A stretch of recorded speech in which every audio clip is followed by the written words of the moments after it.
आज का जो हमारा चूंकि फर्स्ट लेक्चर है, इंट्रोडक्शन लेक्चर है, तो मैं चाहता हूं कि हम डायरेक्टली अगर डाइव इन करें, हम अपने जो हमारा रिविट है उससे पहले आप लोगों को कुछ एसेंशियल चीजें हैं जो पता होनी चाहिए।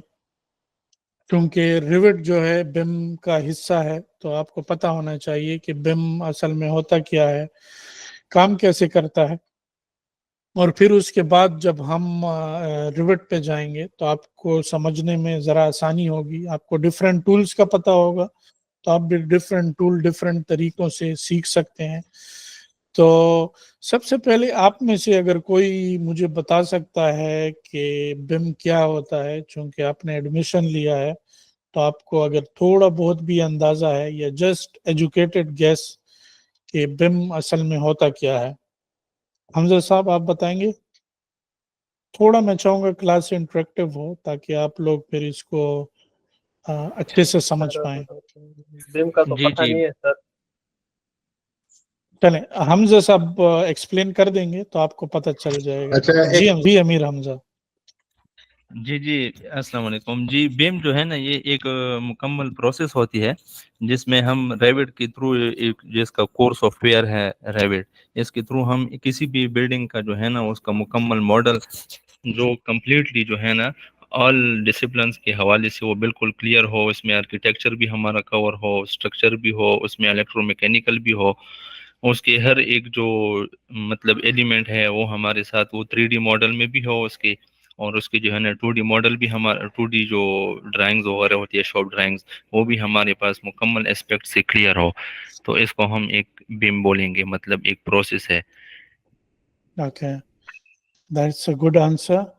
जी, एनीवन एल्स?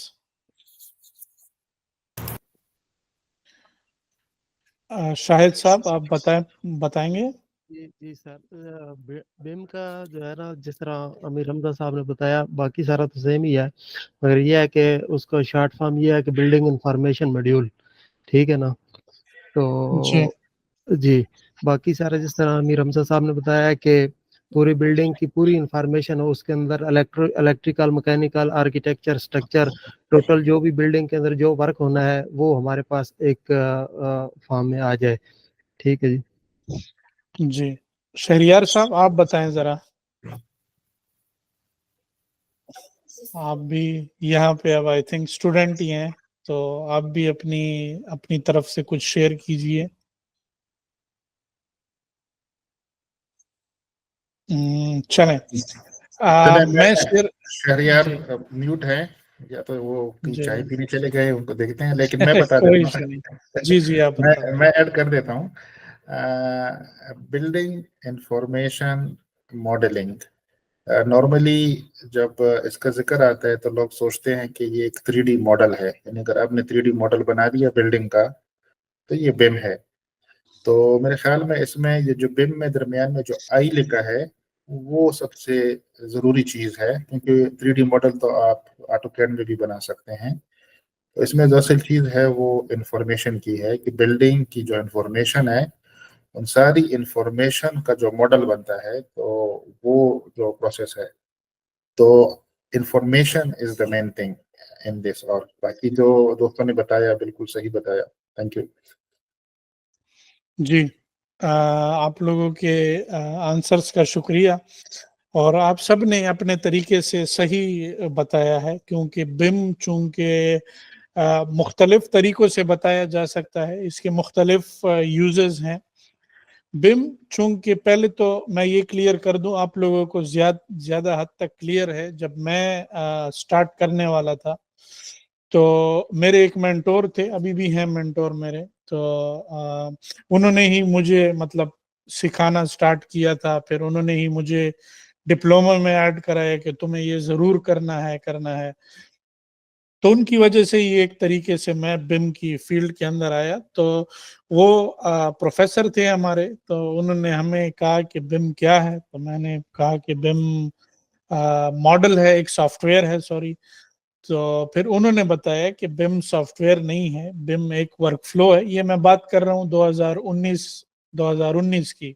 उस वक्त चूंकि ये शुरू में उभर रहा था पाकिस्तान में, बाकी दुनिया में तो ये अच्छा खासा फैला हुआ था, लेकिन उधर उसका टाइम उस वक्त ही आ रहा था। तो उन्होंने मुझे समझाया था कि ये एक वर्क फ्लो है। तो बिम बिल्डिंग इंफॉर्मेशन मॉडलिंग जो है, ये जो बिल्डिंग का नाम है, ये वो बिल्डिंग नहीं है जो आप बाहर देखते हैं, बिल्डिंग्स देखते हैं। ये बिल्डिंग का मतलब है कि हम किसी चीज को बिल्ड कैसे करते हैं, कि लाइफ साइकिल जो उसकी मैनेजमेंट है, जो एक प्रोजेक्ट जो हमारा शुरू से स्टार्ट होता है। फॉर एग्जांपल अगर मैं कंस्ट्रक्शन में बात करूं तो फाउंडेशन से स्टार्ट होता है और ऊपर रूफ तक जाता है। तो ये वो बिल्ड है कि शुरू से आखिर तक वो कैसे एक चीज बन रही है। अब इस बिल्डिंग इंफॉर्मेशन मॉडलिंग के अंदर आप, अगर आपको ये कंफ्यूजन है कि सिर्फ आपका बिल्डिंग्स ही इन्वॉल्व्ड हैं, तो ये नहीं है। बिल्डिंग इंफॉर्मेशन मॉडलिंग के अंदर आप ब्रिजेस भी मॉडल कर सकते हैं, उसके अलावा आप लोग इंफ्रास्ट्रक्चर भी मॉडल कर सकते हैं, उसके अंदर आप लोग कंस्ट्रक्शन बिल्डिंग्स मॉडल कर सकते हैं। तो हर एक फील्ड के अंदर, हर एक जो कंस्ट्रक्शन फील्ड है उसके अंदर इसकी अपनी एक खास अहमियत है। और उस बिम प्रोसेस के अंदर अपने अपने कुछ सॉफ्टवेयर्स हैं वो इन्वॉल्व रहते हैं। फॉर एग्जांपल अगर मैं बिल्डिंग्स की बात करूं, चूंकि हम मोस्टली बिल्डिंग्स पे ही इस कोर्स में काम करेंगे, तो वो क्या होता है कि आप लोग इसमें, आपके पास रिविट आ गया। रिविट अब क्या करता है कि रिविट आपको वो बिल्डिंग मॉडल करके देता है। फॉर एग्जांपल अगर आप कुछ भी बना रहे हैं तो वो आपको मॉडल करके देता है। वो मॉडल हो गया, उसके बाद आपने क्या करना है कि आप उसका एक 4D सिमुलेशन एक टाइप का क्रिएट कर सकते हैं। अब मैं आपको 4D सिमुलेशन आपको मैं समझाता हूँ कि वो क्या होता है। तो ये एक किस्म की आपके पास कंस्ट्रक्शन सिमुलेशन है, या इसको आप कंस्ट्रक्शन एनिमेशन आप लोग इसको कह सकते हैं। ये अगर आप लोगों को वीडियो स्क्रीन पे नजर आ रही है तो देख रहे होंगे आप लोग कि बिल्डिंग शुरू से बन रही है और आखिर तक आ रही है। इस टॉपिक को हम थोड़ा आगे जाके एक्सप्लेन करेंगे। इसको अभी दिखाने का मेरा मकसद ये था कि मैं आपको ये बता पाऊँ कि इसमें जो सॉफ्टवेयर्स हैं वो कौन से इन्वॉल्व होते हैं। अब बिल्डिंग के अंदर एक तो मैंने आपको रिविट बता दिया, उसके अंदर अगर आपने फिर इस किस्म की एनिमेशन क्रिएट करनी है, इस किस्म की चीज आपने दिखानी है, तो फिर आपने क्या करना होगा। तो इस किस्म की एनिमेशन अगर आपने दिखानी है तो आपके पास सॉफ्टवेयर्स हैं सिंक्रो 4D, उसके अलावा आपके पास नवेसवर्क्स है, उसके अलावा और बहुत सारे इंडस्ट्री में सॉफ्टवेयर्स हैं। अब ये मैं आपको एक चीज बता दूं कि हर एक जो इसके अंदर फील्ड आ जाती है। फॉर एग्जांपल अगर ये एनिमेशन कोई क्रिएट करता है तो इसके अपने इंजीनियर्स होते हैं। ये नहीं है कि एक ही इंजीनियर सब काम कर रहा होता है। हाँ, आप कर सकते हैं। फॉर एग्जांपल अब मुझे ये सॉफ्टवेयर आता है, मुझे रिविट आता है, मुझे और बहुत सारे सॉफ्टवेयर आते हैं, लेकिन जब आप किसी कंपनी में जाते हैं तो आपको खास उस डेजिग्नेटेड काम के लिए लेते हैं। तो आपने फिर इस चीज को एडवांस लेवल पे लेके जाना होता है। तो इतने सॉफ्टवेयर्स का अगर आपको सिर्फ नो हाउ भी हो, आपको पता हो कि हाँ ये सॉफ्टवेयर इस रोल के लिए यूज होता है, ये इस काम के लिए यूज होता है, तब भी आपकी जो कदर है या आपकी जो नॉलेज है उसको सराहा जाता है कंपनी में। लोग कहते हैं कि हाँ ये एजुकेटेड है, इसको चीज़ों का पता है। तो जस्ट अगर आपको नो हाउ भी है तो आप एक एवरेज एम्प्लॉय से काफ़ी बढ़ के होंगे अपने मैनेजर या अपने ओनर या जो आपके कंपनी के बड़े हैं उनके लिए। तो ये एक बहुत ही इंपॉर्टेंट चीज़ है कि आपको चीज़ों का नॉलेज होना चाहिए। तो ये तो कुछ बिल्डिंग के वर्क फ्लो आ गए। अब इसके लिए आपको क्या क्या चाहिए होगा, आपको स्केड्यूल भी चाहिए होगा। स्केड्यूल फिर आप प्राइम वगैरह पे क्रिएट करेंगे। उसके अलावा आपके पास 3D एनिमेशंस होती हैं, रेंडरिंग्स वगैरह, वो मैंने आपको बताए, वो हम अप्लाई करेंगे, उसको हम देखेंगे ट्विन मोशन पे। तो आपको एक वर्क फ्लो का एक और सॉफ्टवेयर आ जाएगा। तो ये बहुत इंपॉर्टेंट है कि आपके पास नॉलेज होना चाहिए। ये बिल्डिंग के सॉफ्टवेयर्स हैं। उसके अलावा अगर मैं बात करूं इंफ्रास्ट्रक्चर के, तो उसके अंदर सिविल 3D आ जाता है, इंफ्रावर्क्स आ जाता है, वो एक टोटली सेपरेट लाइन हो जाती है। उसको सिविल 3D बिम इंजीनियर्स कहते हैं, वो भी कंपनियों में होते हैं। तो आप अगर as a civil 3D engineer जाते हैं तो आप सिर्फ फिर सिविल 3D और इंफ्रावर्क्स और इंफ्रास्ट्रक्चर पे ही मोस्टली काम करेंगे। उसके अलावा जो ब्रिजेस वगैरह हैं वो भी बताया कि ब्रिजेस के अंदर इसका अपना काम होता है। ब्रिजेस के जो हैं वो भी उसके अंदर मोस्टली हम रिवेट ही यूज करते हैं और भी कुछ सॉफ्टवेयर्स हैं जो हम यूज करते हैं। उसके अलावा जो प्लांट्स हैं हमारे पास, न्यूक्लियर पावर प्लांट्स हो गए या ऑयल फील्ड के जो प्लांट्स हो गए, उसके लिए इनका अपना सॉफ्टवेयर है जिसको हम SP3D कहते हैं, वो भी ऑटोडेस्क का सॉफ्टवेयर है। तो जो उसके इंजीनियर्स होते हैं, पेट्रोलियम इंजीनियर्स, वो भी बिम यूज करते हैं। तो बिम ये नहीं है कि सिर्फ एक बिल्डिंग्स के अंदर ही है, अब बिल्डिंग्स के अंदर भी इसकी जो अफादियत है वो बहुत ज्यादा है। अब बिम के अंदर इन डेप्थ जाने से पहले मैं आपको बता दूं कि बिल्डिंग इंफॉर्मेशन मॉडलिंग होती क्या है। बिल्डिंग इंफॉर्मेशन मॉडलिंग जो है ये एक प्रोसेस है जिससे हम एक डिजिटल रिकॉर्ड क्रिएट करते हैं, एक सेंट्रल सोर्स ऑफ इंफॉर्मेशन हमारे पास होता है। फॉर एग्जांपल, आपके पास एक एसेट है, आपकी एक बिल्डिंग है, आप कंस्ट्रक्शन कंपनी है आपकी, तो उसके अंदर एक दफा आपने बिल्डिंग क्रिएट कर ली, उसके अंदर आपने सारी इंफॉर्मेशन दे दी, जो आपकी लाइटिंग की इंफॉर्मेशन है, जो आपकी रीइंफोर्समेंट की इंफॉर्मेशन है, जो आपकी आर्किटेक्चर फिक्चर्स और ये चीजें जो हैं, इन सब की जो इंफॉर्मेशन है आपके पास, ये एक दफा आपने फीड कर दी सारी बिल्डिंग के अंदर, तो वो आपकी फ्यूचर की सारी बिल्डिंग्स के अंदर काम आएंगी। आपकी जो कॉस्ट मैनेजमेंट है उसके अंदर आपको पता चलेगा कि हाँ, इस बिल्डिंग पे मेरा इतना खर्चा हुआ है तो अगली बिल्डिंग पे मेरा खर्चा कितना होगा। तो ये एक मनी मैनेजमेंट, कॉस्ट मैनेजमेंट, उसमें बहुत ज्यादा काम देती है। बाकी आपकी जो टोटल लाइफ साइकिल मैनेजमेंट है उसमें आपको बहुत ज्यादा काम देती है। अब कुछ लोग कहते हैं कि ये सिर्फ एक 3D मॉडल है या 3D विजुअलाइजेशन है, तो नहीं, ये सिर्फ एक 3D मॉडल नहीं है। ये चूंकि इसका मेन जो ऑब्जेक्टिव है वो इंफॉर्मेशन है, तो अगर आपके पास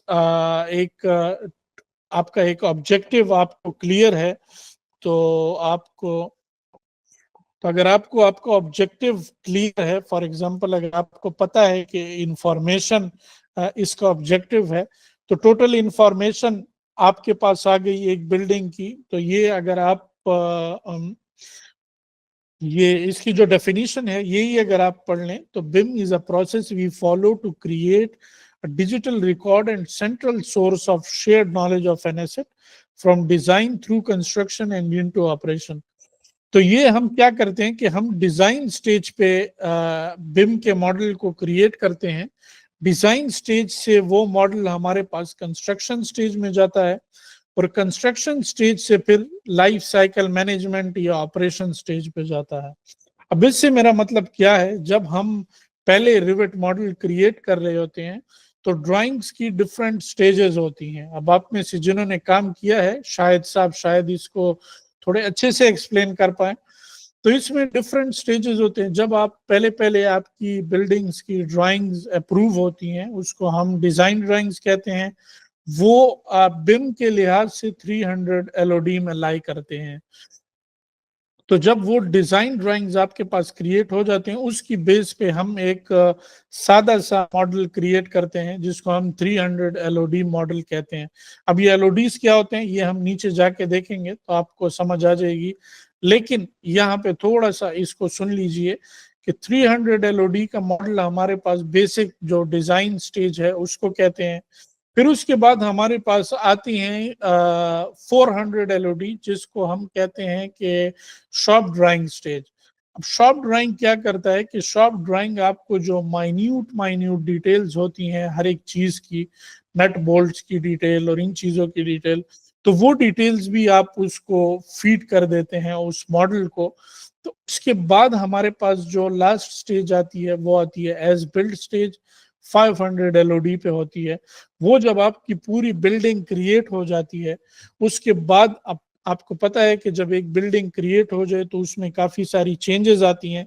तो वो चेंजेस के बाद जब आखिरी शक्ल बिल्डिंग किया जाती है उसको हम एज बिल्ट स्टेज कहते हैं। और वो जो एज बिल्ट मॉडल होता है वो बिल्कुल एक्यूरेट होता है और exactly according to the construction जो आपका बना होता है उसके मुताबिक होता है। तो ये कुछ स्टेजेस हैं बिल्डिंग के, ये मैं बिल्डिंग की ही बात कर रहा हूँ, या अगर आप इसको और किसी चीज से भी करना चाहें, उसको कंपेयर करना चाहे, फॉर एग्जांपल रोड्स हो गई, उसमें भी सेम स्टेज होते हैं, डिजाइन स्टेज होता है, फिर कंस्ट्रक्शन होता है और फिर ऑपरेशन होता है। तो आपको मुख्तलिफ चीजों का पता चल जाता है कि हाँ इस स्टेज पे ये हुआ, फिर ये हुआ, ये कम्प्लेक्सिटीज आई, तो वो नेक्स्ट प्रोजेक्ट में आपके पास फिर वो इश्यूज नहीं आते। तो यहां भी इन्होंने लिखा हुआ है कि BIM is more than a 3D visualization of a project created by some design software. The building information model is all the data pertaining to a project. तो ये एक प्रोजेक्ट के अंदर जो टोटल डेटा होता है हमारे पास, अभी अगर आपको पता हो, आप लोगों ने अगर साइट पे काम किया हो या आपने देखा हो साइट पे जो किस तरीके से होता है, तो वहां पे ये होता है कि ड्राफ्ट्समैन अपनी ड्राफ्टिंग करता है, उसके बाद जो हमारे पास एस्टिमेशन के लोग होते हैं, QS जिसको हम कहते हैं, वो एस्टिमेशन कर रहे होते हैं। तो ये मुख्तलिफ लोग काम कर रहे होते हैं एक प्रोजेक्ट को वर्क करने के लिए। अब BIM क्या करता है कि ये सब कुछ आपको ये एक प्लेटफॉर्म पे ले आता है। अब रिविट से ही हम एस्टिमेशन कर पाते हैं, हम BBS क्रिएट कर पाते हैं, हम BOQs क्रिएट कर पाते हैं, उसके अलावा हम मॉडलिंग भी 3D 2D सब मॉडलिंग भी इसके अंदर कर पाते हैं। तो वो आपको फायदा इस तरीके से देता है कि आपको हर एक चीज का एक लाइफ साइकिल मैनेजमेंट, आपको सब 4-5 बंदों का काम एक ही बंदा कर पाता है। तो ये इसलिए भी इम्पोर्टेंट है चूंकि ये वर्क फोर्स को कम कर रहा है और एफिशिएंसी को ज्यादा कर रहा है, इसलिए आपको इसकी डिमांड भी ज्यादा मिलेगी। आजकल मार्केट में लोग इसको ज्यादा सीख रहे हैं, इन डेप्थ सीख रहे हैं। और पाकिस्तान में इस टाइम बहुत ज्यादा कंपनीज हैं जो कि बाहर से आ रही हैं, US से, UK से, कनाडा से, और यहाँ पे उन्होंने अपनी कंपनी सेटअप की हैं और फ्रीलांस काम होता है, पूरी पूरी सेटअप ही यहाँ पे होती है और प्रोजेक्ट बाहर से आ रहे होते हैं। तो अगर आप लोग अपॉर्चुनिटीज के लिए खफा हैं तो अपॉर्चुनिटीज बहुत ज्यादा आने वाली हैं पाकिस्तान में एट दी करंट रेट। जिस तरीके से बढ़ रहा है तो स्किल्ड लोगों की ज्यादा जरूरत होगी, चूंकि स्किल्ड लोग मार्केट में इस टाइम कम है। तो अगर आप लोग अभी से इसको इन डेप्थ सीख जाएं, अब जरूरी नहीं है कि मैं आपको जो कोर्स पढ़ाऊंगा उससे आपको 100% एक चीज आ जाएगी, नहीं, आपको सेल्फ लर्निंग करनी होगी, वो बहुत ज्यादा इंपॉर्टेंट है। आपने खुद से इन चीजों पे रिसर्च करना होगा मुख्तलिफ। अब मैं तो आप लोगों को एक प्रोजेक्ट कराऊंगा, लेकिन उस एक प्रोजेक्ट को यूटिलाइज करके आप फर्दर 3-4 और प्रोजेक्ट कर सकते हैं। तो वो आपके लिए बहुत इंपॉर्टेंट है कि आप उस चीज को सीख लें और आप सेल्फ लर्निंग कर पाए, क्योंकि ये रिविट और ये जो BIM है ये एक समंदर है और इसमें आपको सीखना बहुत इम्पोर्टेंट है अगर आप लोग अपना फ्यूचर ब्राइट देखना चाहते हैं। और इंशाल्लाह मैं पूरी कोशिश करूंगा कि जितना आसान इसको बना पाऊँ आप लोगों के लिए, उतना हम इसको लेके चलेंगे। तो ये एक ग्राफिकल रिप्रेजेंटेशन है प्रोजेक्ट की, which is commonly known as 3D model. अब ये ग्राफिकल रिप्रेजेंटेशन में हमारे पास ये 3D मॉडल हो गया। नॉन ग्राफिकल में हमारे पास डेटा आता है, इंफॉर्मेशन आती है। रिवेट के अंदर अपनी फैमिलीज, अपने कुछ चीजें होती हैं जो हम आगे जाके देखेंगे, तो वो नॉन ग्राफिकल फॉर्म में आती हैं जो उसमें मुख्तलिफ इंफॉर्मेशन होती है। तो ये ग्राफिकल और नॉन ग्राफिकल जो इंफॉर्मेशन है इसकी एक ब्लेंड को हम BIM कहते हैं। आप इस तरीके से इसको लेके चल सकते हैं। Database of information associated with the asset, this could be cost, performance और construction information। तो ये जब आप रियल टाइम इंडस्ट्री में जाके काम करेंगे तो कंस्ट्रक्शन की जो हर एक चीज बनी होती है, जो दरवाजे लगे होते हैं, जो दरवाजों के अंदर जो हार्डवेयर होता है, जो आपके पास फॉर एग्जांपल विंडोज हो गई, विंडो की जो चीजें होती हैं, तो ये सब जो इंफॉर्मेशन आपने लगाया होता है, फर्नीचर आपने कौन सा लगाया है, तो ये सब इंफॉर्मेशन, इसको हम कंस्ट्रक्शन इंफॉर्मेशन कहते हैं। इवन इससे आप एक एक ईंट का जो क्वांटिटी है वो निकाल सकते हैं। तो ये काफ़ी एक इंफॉर्मेटिव और एक इनोवेटिव फॉर्म है जिस पे हम वर्क करते हैं।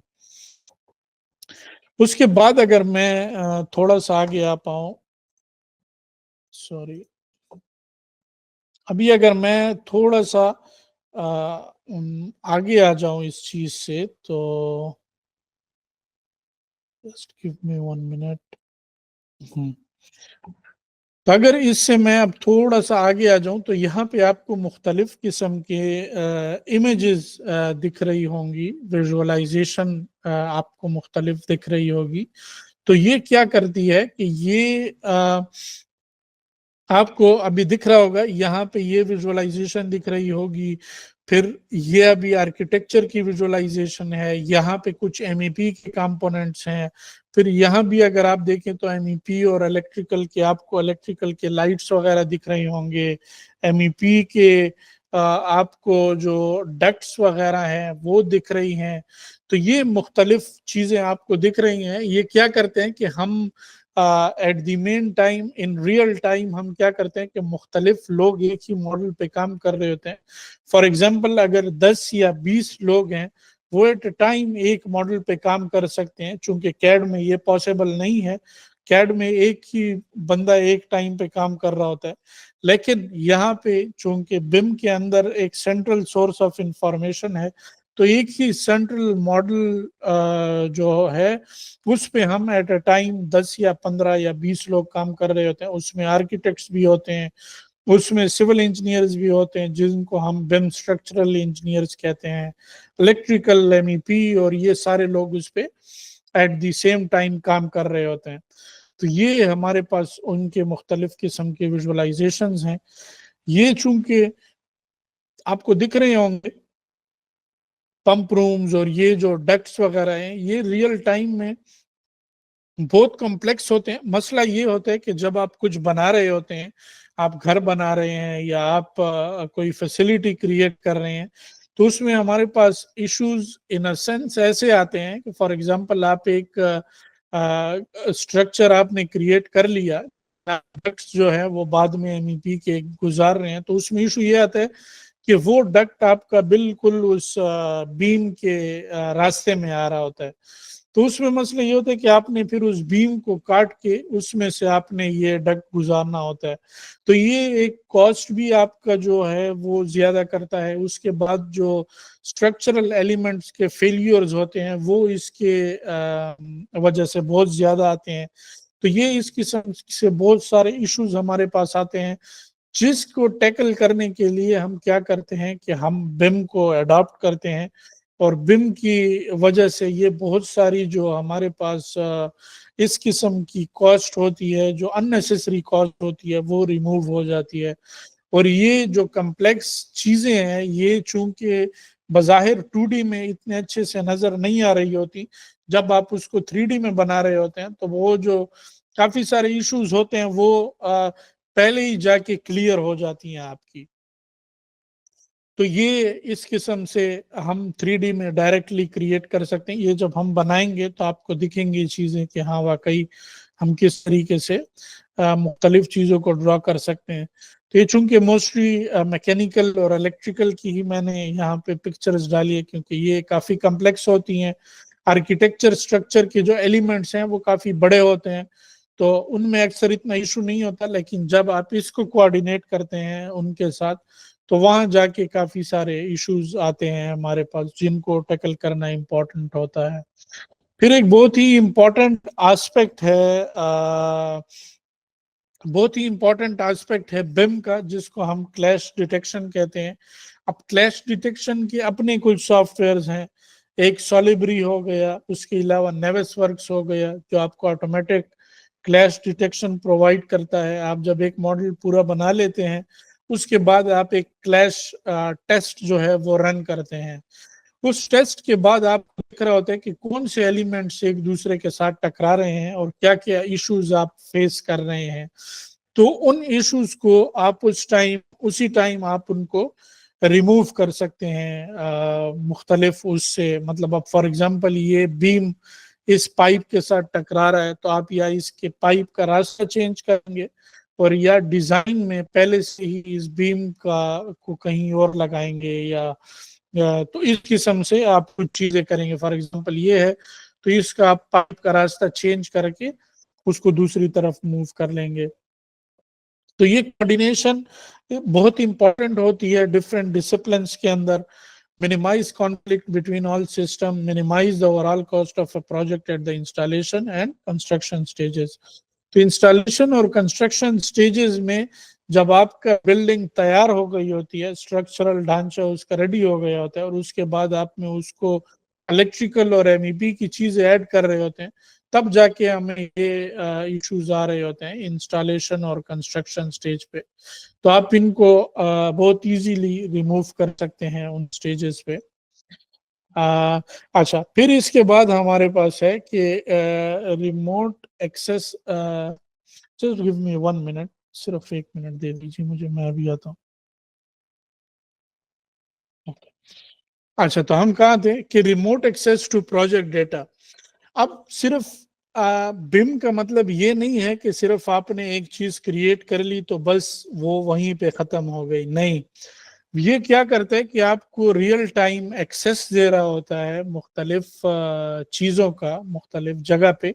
फॉर एग्जांपल अगर आप कोई साइट इंजीनियर्स हैं, उनको आप क्या करते हैं कि वही मॉडल 3D का एक्सेस दे देते हैं और वो उस जगह में जब वो क्रिएट कर रहे होते हैं तो उनको पता होता है कि हाँ यहाँ बीम ये वाली आ रही है, इसके अंदर रीइंफोर्समेंट ये वाला लग रहा है, तो उनको डायरेक्टली उसका एक्सेस होता है और उनको डायरेक्टली वो सब चीजें आसानी से दिख रही होती हैं जो आपने क्रिएट की होती हैं।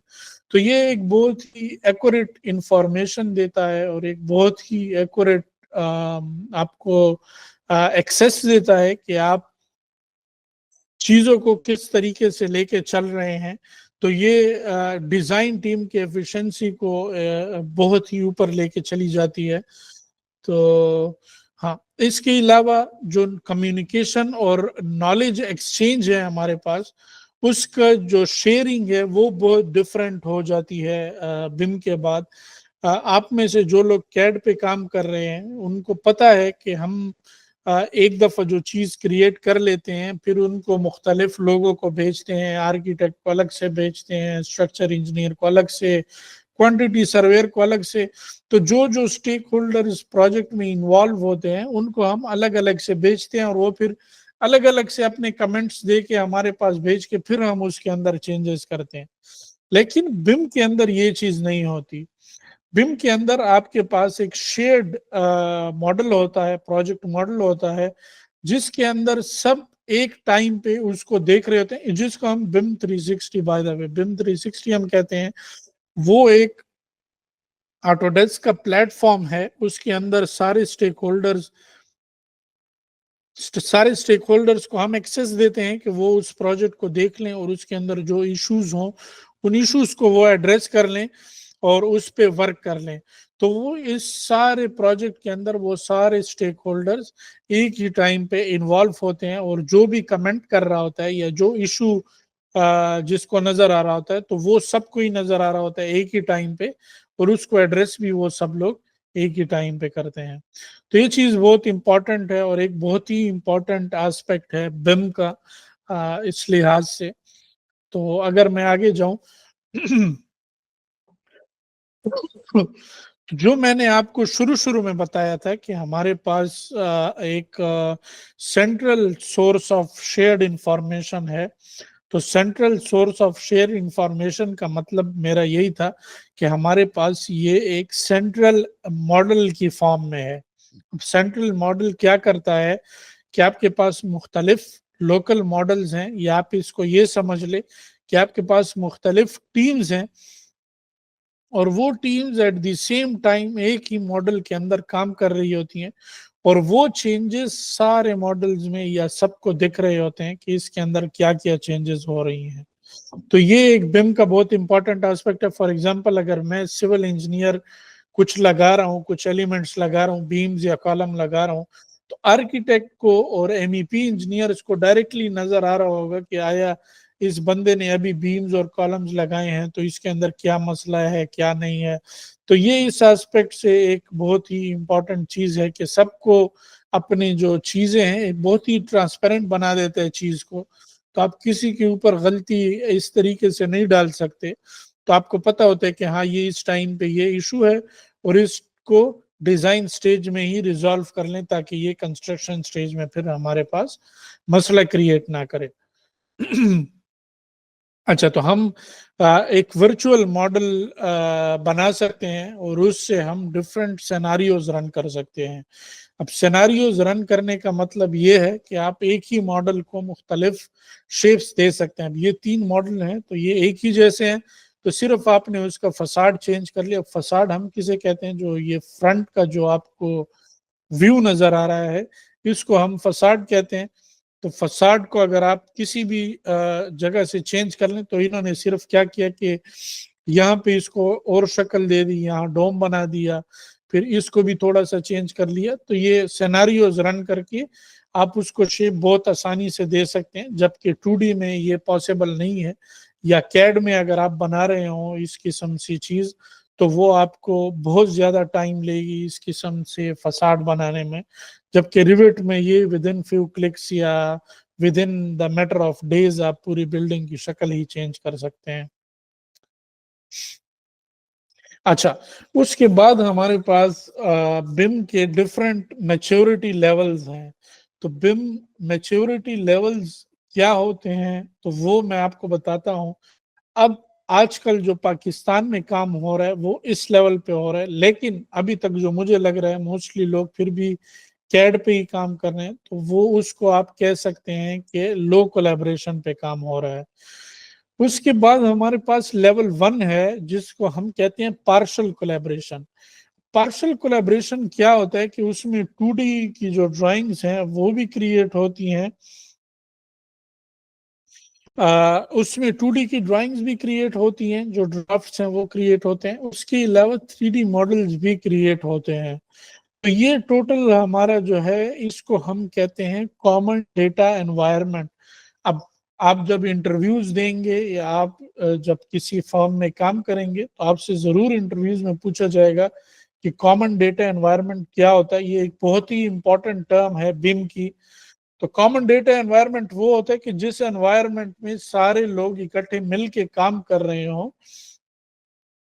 सारे लोग इकट्ठे मिलके काम कर रहे हैं और सारे लोग एक दूसरे की प्रोग्रेस देख रहे हो, उसको हम कहते हैं common data environment, which is very important aspect of BIM. और कॉमन डेटा एनवायरनमेंट के अंदर आपके पास बिम 360 आ जाता है, ऑटोडेस्क कंस्ट्रक्शन क्लाउड आ जाता है, और इसी तरीके से और डिफरेंट सॉफ्टवेयर आ जाते हैं, depends on what company is working on.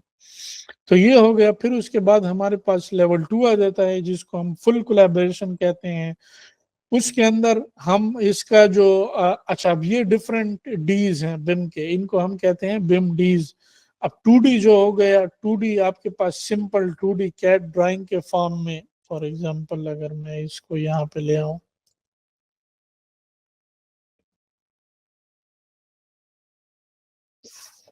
तो ये सिंपल आपके पास 2D ड्राइंग्स हैं। तो ये हमारे पास 2D हो गया। फिर उसके बाद क्या था, 3D था। 3D 3 डायमेंशनल फॉर्म होता है। 2D आपके पास सिर्फ एक्स और वाई डायरेक्शन में होता है, जबकि ये 3D आपके पास जी डायरेक्शन में होता है। तो ये 3 डायमेंशनल फॉर्म है 3D बिल्डिंग ड्राइंग। ये देख, अब ये तो इन्होंने पेपर पे बनाया है 3D।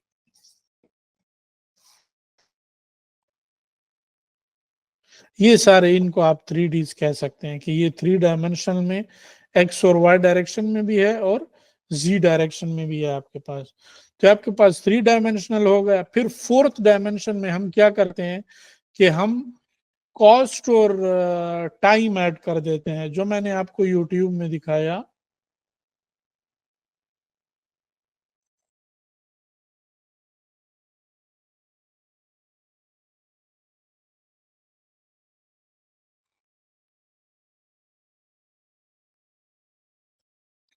हम क्या करते हैं कि इसके साथ टाइम, और यहाँ पे इन्होंने आई थिंक कॉस्ट ऐड नहीं किया, लेकिन हम यहाँ पे ना कॉस्ट ऐड किया है। ये आपको दिख रहा होगा कि कितना खर्चा हो रहा है और कितना टाइम लग रहा है। तो जब आप कॉस्ट और टाइम ऐड कर देते हैं किसी चीज के अंदर, तो वो उसका फोर्थ और फिफ्थ डायमेंशन बन जाता है। फोर्थ डायमेंशन टाइम है और फिफ्थ डायमेंशन बिम में कॉस्ट को हम कहते हैं। तो ये फोर्थ और फिफ्थ डायमेंशन हो गए बिम के। फिर इसके बाद हमारे पास आ जाता है सिक्स डायमेंशन बिम का। अब सिक्स डायमेंशन क्या है, वो इसका क्लाउड बिम मॉडल है। जब आप उसको क्लाउड के अंदर ऐड करते हैं, क्लाउड का मतलब मेरा ये है कि जब आप, ये कॉमन डेटा एनवायरनमेंट है, ये सेम चीज है, क्लाउड है। लेकिन अब ये डिपेंड करता है, आप में से जो ऑफिस में काम कर रहे हैं तो उनको पता होगा कि आपके ऑफिस में एक लोकल सर्वर होता है, एक कंप्यूटर होता है जिसको हम सर्वर बना देते हैं, और उस सर्वर में सारी फाइल्स डालते हैं और सारे जो हमारे मेंबर्स हैं वो वहां से उसको एक्सेस कर पाते हैं। तो वो हमारे पास एक ऑफिस बेस्ड सर्वर हो गया। फिर जब आप क्लाउड को एक्सेस करते हैं तो क्लाउड सेम चीज होती है, लेकिन ये ऑनलाइन होती है और आप परचेज करते हैं। फॉर एग्जांपल, आप गूगल ड्राइव की मिसाल ले सकते हैं। क्लाउड प्लेटफॉर्म है, जब आप कुछ उसमें डालते हैं और कभी किसी को एक्सेस दे दें तो वो उनको डायरेक्टली एक्सेस कर पाते हैं। सेम चीज जो क्लाउड हमारे पास है, ये बिम 360 हो सकता है, ऑटोडेस्क कंस्ट्रक्शन क्लाउड होता है। तो उसके अंदर जब मॉडल जाता है तो उसको सभी एक टाइम पे एक्सेस कर पाते हैं। तो ये आपका कंस्ट्रक्शन क्लाउड हो गया। उसके अंदर आपने फाइल शेयर कर ली तो सारे एक टाइम पे उसको एक्सेस कर पाते हैं।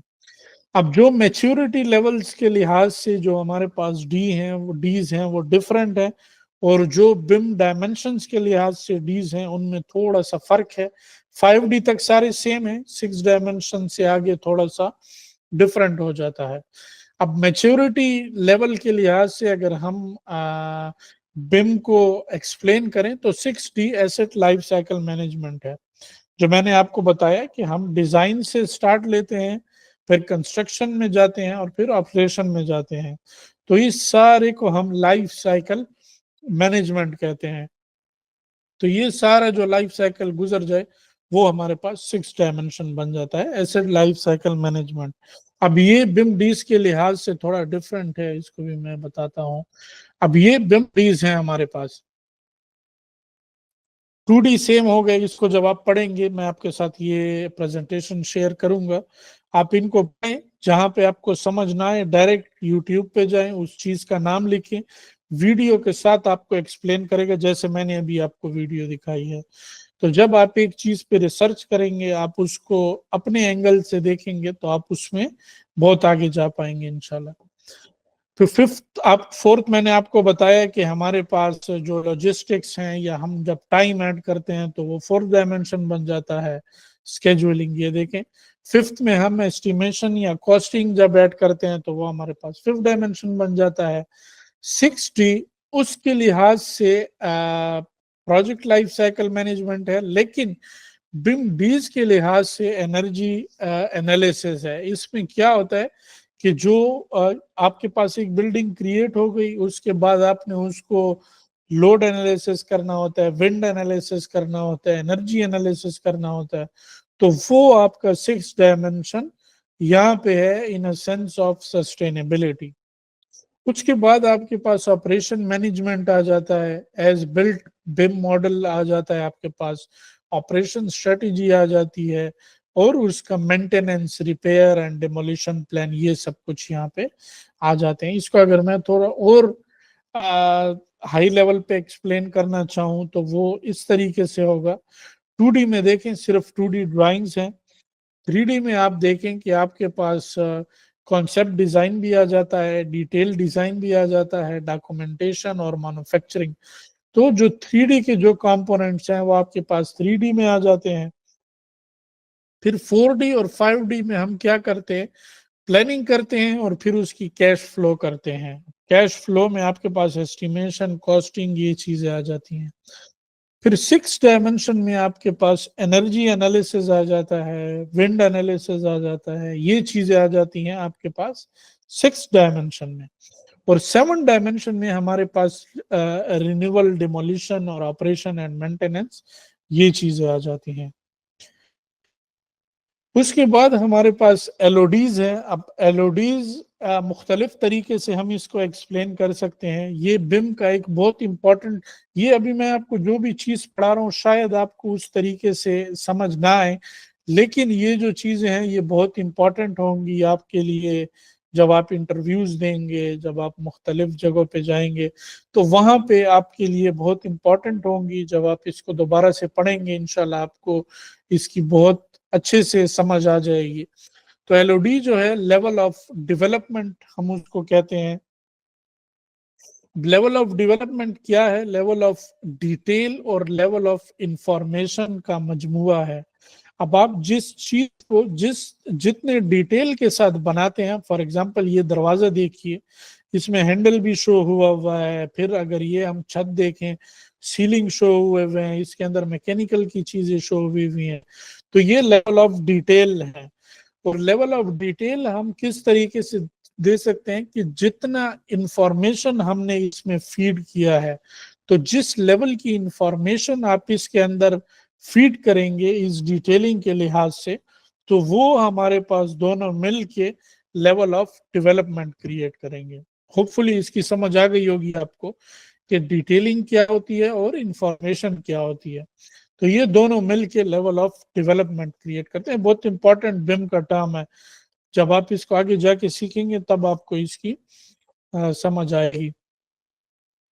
फिर हमारे पास क्या है? हमारे पास इस किस्म का डिटेल्ड मॉडल या डिटेल्ड सेक्शन हम रिवेट से क्रिएट कर सकते हैं कि आप उसमें जो डिफरेंट लेयर्स आ जाती हैं, आपकी ईंटों की लेयर्स आ जाती हैं, आपके पास विंडोज जितनी भी माइन्यूट सी लेयर्स हैं, मुलियंस आपको शो हो रहे हैं, ग्लास शो हो रहा है, तो ये आपको नजर आ जाते हैं। डिटेलिंग, हर एक चीज का अपना नाम लिखा होता है।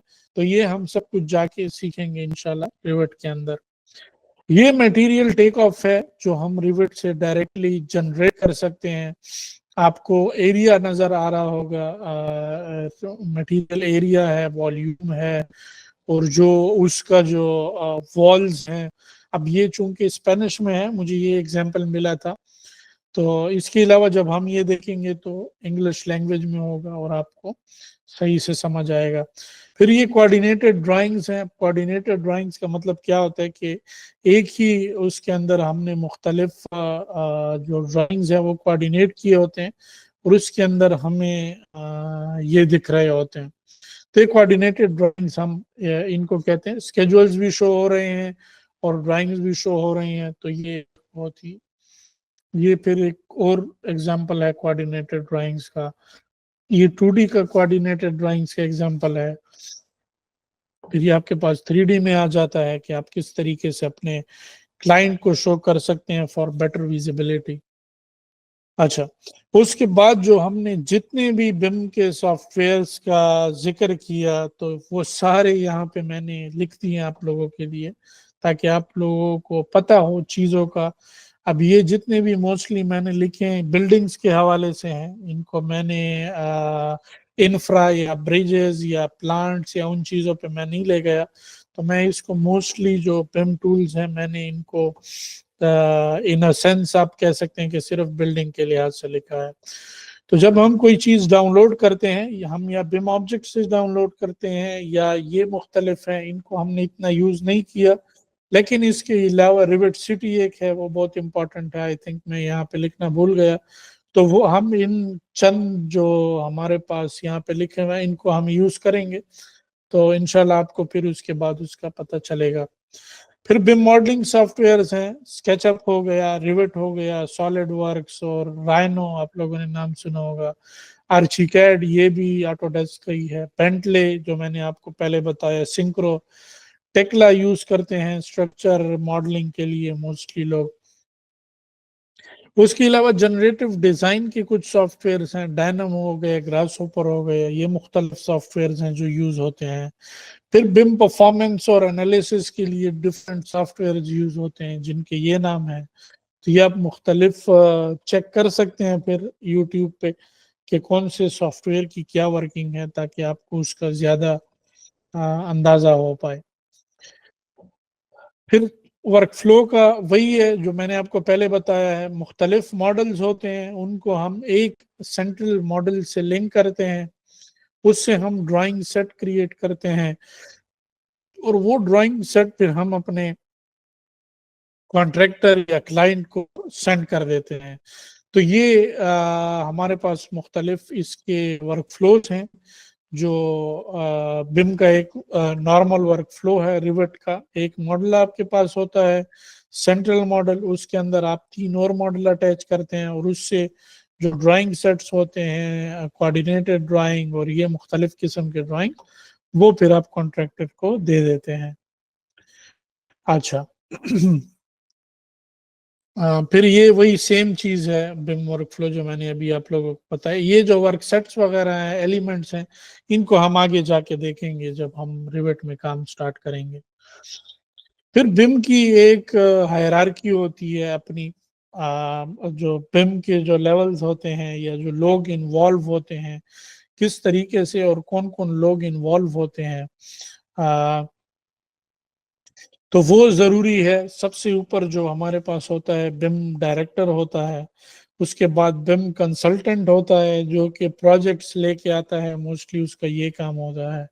फिर बिम मैनेजर होता है जो कि कंपनी वाइज भी हो सकता है और प्रोजेक्ट वाइज भी हो सकता है। अगर प्रोजेक्ट बहुत बड़ा है, फॉर एग्जांपल कोई बहुत बड़ी कम्युनिटी क्रिएट हो रही है, तो उसके अंदर अपने अपने प्रोजेक्ट मैनेजर्स होंगे जो कि डिसिप्लिन वाइज हो सकते हैं या कंपनी वाइज भी हो सकते हैं। फिर हर बिम मैनेजर जो है कोऑर्डिनेटर्स को मैनेज कर रहा होता है, बिम कोऑर्डिनेटर्स को मैनेज कर रहा होता है। अब ये बिम कोऑर्डिनेटर्स भी डिसिप्लिन वाइज भी हो सकते हैं, कंपनी वाइज भी हो सकते हैं। इस एग्जांपल्स में मैंने उनको एज ए डिसिप्लिन वाइज लिखा हुआ है। डिसिप्लिन वाइज का मेरा मतलब कि स्ट्रक्चर, आर्किटेक्चर, फिर एमईपी, और फिर उसके बाद सॉरी मैकेनिकल, इलेक्ट्रिकल, प्लम्बिंग और ये चीजें। तो वो कोऑर्डिनेटर जो है बिम स्पेशलिस्ट और बिम इंजीनियर्स को मैनेज कर रहा होता है, और फिर वो बिम स्पेशलिस्ट और इंजीनियर्स जो है वो नीचे बिम मॉडलर्स को मैनेज कर रहे होते हैं। तो आपका अगर फॉर एग्जांपल अगर क्वालिफिकेशन के लिहाज से मैं आपको कहूँ, तो आपके पास अगर सिंपल डिप्लोमास हैं तो आप इस लेवल पे काम कर रहे होंगे, बिम मॉडलर की लेवल पे। इट डिपेंड्स, अगर आपका एक्सपीरियंस ज्यादा हो जाता है, आप एक्सपर्टीज अपनी ज्यादा कर लेते हैं, आप सॉफ्टवेयर थोड़े ज्यादा सीख लेते हैं, तब आप इस लेडर पे चढ़ पाते हैं। तो ये इसीलिए मैं आपको कह रहा था कि self learning is very important. एक ही चीज पे ना रुके रहिए, हमेशा आगे से आगे जाते रहिए और मुख्तलिफ चीजें सीखते रहिए ताकि आप इन लेडर्स पे इजीली चढ़ पाए। तो फिर जिनकी क्वालिफिकेशन बैचलर्स होती है या इंजीनियरिंग क्वालिफिकेशन होती है, तो ये लेडर्स वो इजीली चढ़ पाते हैं। लेकिन ये नहीं है कि सिर्फ डिप्लोमा वाले यहीं पर रह जाएं।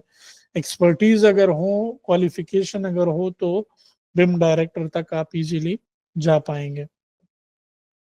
तो ये बिम की हायरार्की थी, बिम का कुछ वर्क फ्लो था। जो अभी नए आए हैं क्लास में, मतलब आधा घंटा पहले आए हैं, आई थिंक नौशाद साहब अभी आए हैं, उसामा साहब तो आ गए थे जब हम स्टार्ट कर रहे थे। तो आप लोग जब इसकी वो देखेंगे रिकॉर्डिंग, तो आपको इंशाल्लाह समझ आ जाएगी सारी कि हम किस बारे में बात कर रहे थे। उसके बाद हमारे पास रिविट आ जाता है। अब रिविट क्या है? रिविट मॉडलिंग सॉफ्टवेयर है। उसके अलावा हम इसके अंदर स्केजुलिंग कर सकते हैं, हम इसके अंदर एस्टिमेशन कर सकते हैं, हम a lot of information we can feed into our model. So it is really important in a BIM workflow. अच्छा, तो इसके अंदर मुख्तलिफ चीजें आ जाती हैं। सबसे पहले हमारे पास प्रोजेक्ट आता है, फिर हमारे पास लेवल्स आते हैं। अब मैं अगर रिवर्ट को ऑन कर लूं,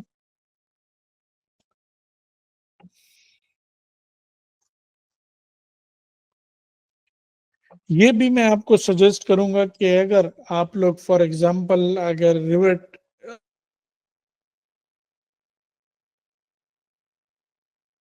अ, 2021 या 22 भी डाउनलोड कर सकते हैं, कोई मसला नहीं है। 20 भी डाउनलोड कर सकते हैं, जो आपका जो सिस्टम है सही से रन कर पाए आप वो इंस्टॉल कर लें।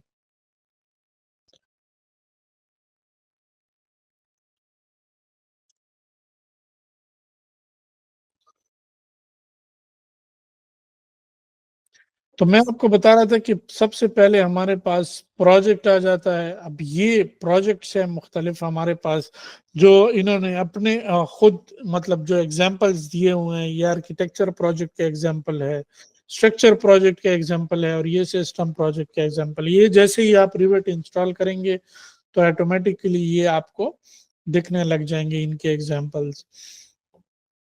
तो ये प्रोजेक्ट के एग्जांपल्स हैं।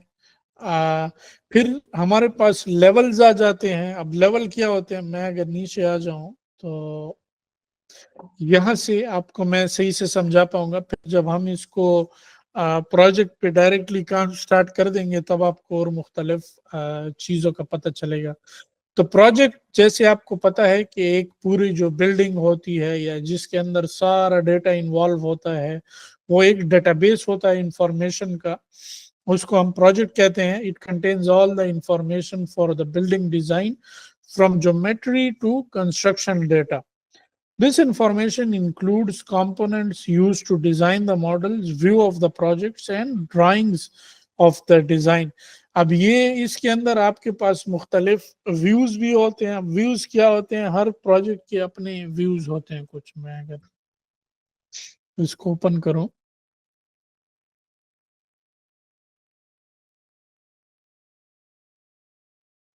तो यहाँ पे मुख्तलिफ व्यूज आपको आ रहे होंगे नजर। अब ये व्यूज को हम फ्लोर प्लान कहते हैं बेसिकली।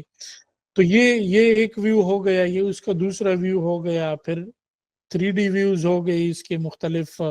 तो ये मुख्तलिफ व्यूज होते हैं, इनको हम व्यूज कहते हैं जो यहाँ पे। हाँ, views of the project and drying of the design. Drawings आपके पास होंगी, इसको हम जब आपके पास ड्राइंग हो और उससे आप एक चीज क्रिएट करें, उसको हम कहते हैं कैड टू बिम माइग्रेशन। कैड्स आपके पास 2D होते हैं, उससे आप 3D उससे क्रिएट कर रहे हैं तो वो आपके पास बिम में कन्वर्ट हो रही है वो इंफॉर्मेशन। तो उसको हम कहते हैं CAD to BIM migration. By using a simple project file, Revit makes it easy to alter the design.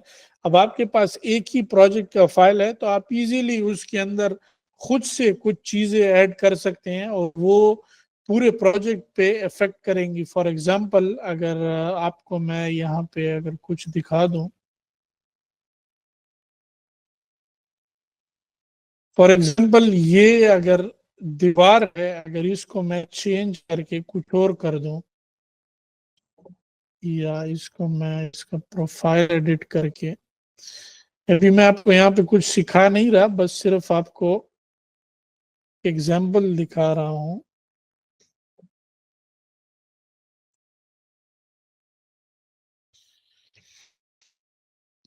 तो ये देखिए इसने उस पूरी चीज को ही इस तरीके से बंद कर दिया। अभी यहाँ पे इस लाइन का मतलब ये है कि by using Revit makes it easier to alter the design। अब ये इसका हमने पूरा डिजाइन ही प्रोजेक्ट का चेंज कर दिया। चूंकि पहले यहाँ पे क्या थी, ग्लास थी और हमने उसको हटा के दीवार बना ली। अब ये सिर्फ यहाँ पे इफेक्ट नहीं कर रही है, अब जिस व्यू में भी जाएंगे आपको शो हो रहा है कि हमने उस एक सॉलिड वॉल में चेंज कर लिया। ये देखें, अगर मैं यहाँ पे कंट्रोल जी प्रेस करूं, कंट्रोल जी क्या करता है कि पिछली कमांड पे आपको फिर से ले जाता है। यहाँ पे देखिए, यहाँ पे ये वाला दीवार था पहले, ये सिंपल एक यहाँ पे मिरर ग्लास लगी हुई थी। यहाँ पे अगर आप देखें देखें सिंपल एक ग्लास लगी हुई थी और उसको हमने हटा के, बल्कि ग्लास भी नहीं थी, यहाँ पे कुछ भी नहीं था, ये खाली था, और उसको हमने एक सॉलिड वॉल क्रिएट कर लिया। तो यहाँ पे इस लाइन का मतलब ये है कि आप बहुत इजीली पूरे डिजाइन को ऑल्टर कर सकते हैं, सब कुछ उसके। और वो जो इफेक्ट लाएगा वो हर एक व्यू में लाएगा। मैंने आपको दिखाया कि हमने उसको सिर्फ 3D में चेंज किया, लेकिन वो उसने जो चेंजेस हैं वो उसने ग्राउंड फ्लोर के प्लान में भी ले आएंगे, उस तरीके से एलिवेशन में भी ले आएंगी और मुख्तलिफ चीजों में ले आएंगी। तो ये इसको हम प्रोजेक्ट इन रिवेट कहते हैं। फिर मुख्तलिफ लेवल्स होते हैं आपके पास। लेवल्स क्या डिफाइन करते हैं? लेवल्स आपके पास infinite horizontal plane that act as a reference for level hosted elements such as roof, floors, and ceilings. Levels are used to define a vertical height within a building. To place levels, you must be in a section or elevation view. अब levels क्या होते हैं? अगर मैं यहाँ पे किसी level पे आ जाऊं, अभी ये मैं वैसे ही ओपन कर रहा हूँ, अभी यहाँ पे आपको कुछ मतलब टेंशन की जरूरत नहीं है कि मैं इतना तेज तेज क्यों जा रहा हूँ। सिर्फ उस चीज को समझाने के लिए अभी मैं आपको कर रहा हूँ। जब हम प्रोजेक्ट करेंगे तो हम इस एक एक चीज को एक्सप्लेन करेंगे, कैसे लगते हैं, क्या होते हैं। लेकिन अगर आप यहाँ पे देखें तो लेवल्स क्या चीज डिफाइन कर रहे हैं? लेवल्स आपके मुख्तलिफ पॉइंट्स डिफाइन कर रहे हैं। फॉर एग्जाम्पल, ये अगर लेवल 1 है, इसको आप ये समझ लें कि ये आपका है ग्राउंड फ्लोर। तो ये ग्राउंड फ्लोर हो गया। फिर ये है फर्स्ट फ्लोर। तो ये देखिए यहाँ पे आपको समझ आ गई होगी कि ये लेवल्स क्या डिफाइन करते हैं। जो हमारे बिल्डिंग के अंदर जो एक्चुअल लेवल्स होते हैं, ग्राउंड लेवल हो गया, फर्स्ट फ्लोर हो गया, सेकंड फ्लोर हो गया, ये लेवल्स वो चीजें डिफाइन करती हैं। सीलिंग लेवल डिफाइन कर रही हैं, फिर रूफ लाइन हमारे पास डिफाइन कर रही है। तो ये मुख्तलिफ चीजें आपको जो है डिफाइन कर रही होती हैं, आपके लेवल्स डिफाइन कर रहे होते हैं। तो लेवल्स का यहाँ पे मतलब ये है, और ये जो लिखा हुआ है वो यही कह रहे हैं कि आप लेवल्स अगर एक्सेस करना चाहते हैं तो या आपको सेक्शन व्यू में होना चाहिए और या एलिवेशन व्यू। अब मैंने यहाँ पे इसको कहाँ से एक्सप्लेन किया? एलिवेशन व्यू से एक्सप्लेन किया। या अगर आप कोई सेक्शन लगाते हैं यहाँ पे, फॉर एग्जांपल मैं कोई सेक्शन लगा रहा हूँ,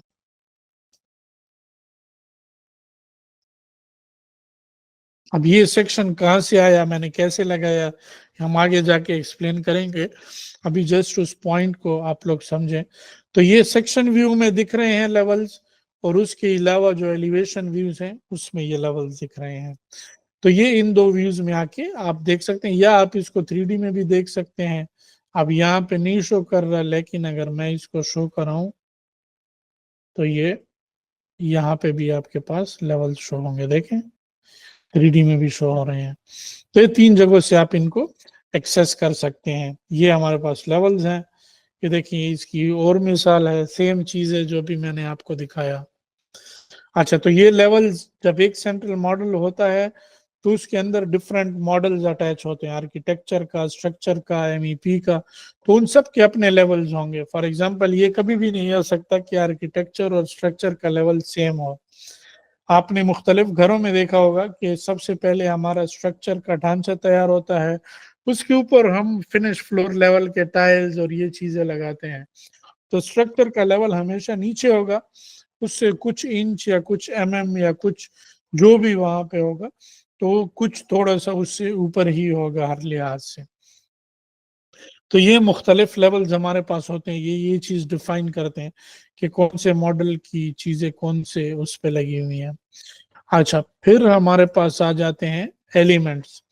अब एलिमेंट्स क्या करते हैं कि एलिमेंट्स हमारे पास मुख्तलिफ कैटेगरीज डिफाइन करती हैं कि ये चीज किस कैटेगरी में आ रही है। फॉर एग्जाम्पल, हमारे पास अब मैं अगर डक्ट्स की बात करूं, या मैं फॉर एग्जाम्पल अगर दरवाजों की बात करूं, तो ये हमारे पास एक सिंपल दरवाजा आ जाएगा। उस दरवाजे के फिर डिफरेंट टाइप्स होंगे, या वो एक टाइप का होगा। जैसे अगर मैं एग्जांपल आपको दे दूं,